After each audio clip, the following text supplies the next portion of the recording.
Can you repeat the question? I said in your speech you talk about the hijab being something that serves to protect a woman. But how is it not extremely patronizing and degrading and not allowing a woman to make that decision herself? Sister posed a very good question, that when I say that hijab is required for a woman, isn't it not degrading for the woman to patronize it? Isn't it degrading? If you read the Quran and Islam has prescribed hijab. That means the woman should be covered. The only part that can be seen are the face and hands up to the wrist. This is for the modesty. And it is not only mentioned in the Quran, it is also mentioned in the Bible.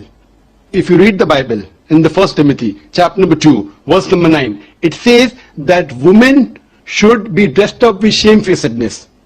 They should be dressed up with sobriety and should not wear braided hair or of gold or pearls.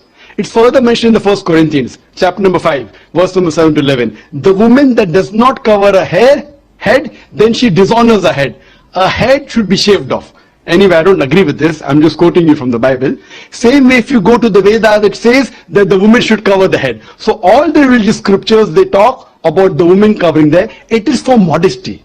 It is not to degrade the woman. And if you analyze, there was an allegation made against me saying that Dokter Zakir Naik says that that if they don't wear hijab, you know, that if you wear Western clothes, there are chances the woman will be raped. It is a misquotation again. What I said, that if women wear revealing clothes, they have more chances of being raped. What I was doing, the same newspaper, Sunday Times, which spoke against me 1 year before, on the March of 9th, 2009, Sunday Times carried an article. In Britain, 1 out of 7 feel that the women who wear sexy revealing clothes, she should be hit. I'm sorry, I don't agree with it. This is the statistics that was given in the Sunday Times on the 9th of March 2009, that in Britain, 1 out of 7 Britishers believe that the women who wear revealing and sexy clothes should be hit. I disagree with this.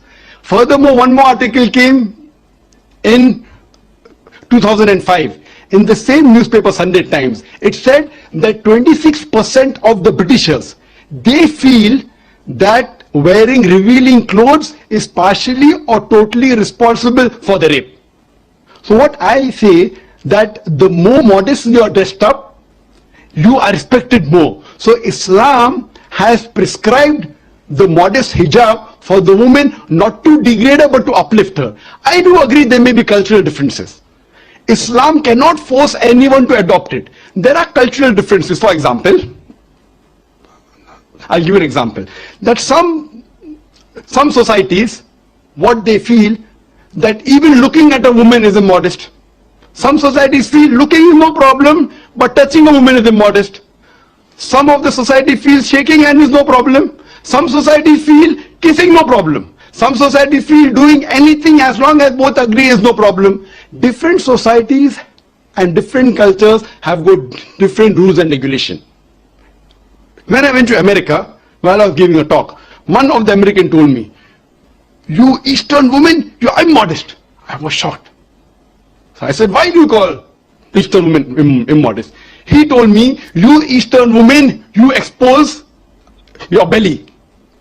So in America and Western country, exposing belly is immodesty. In India, exposing belly is not immodesty, wearing shorts is immodesty. So what you have to realize, sister, there is different culture, there is different system.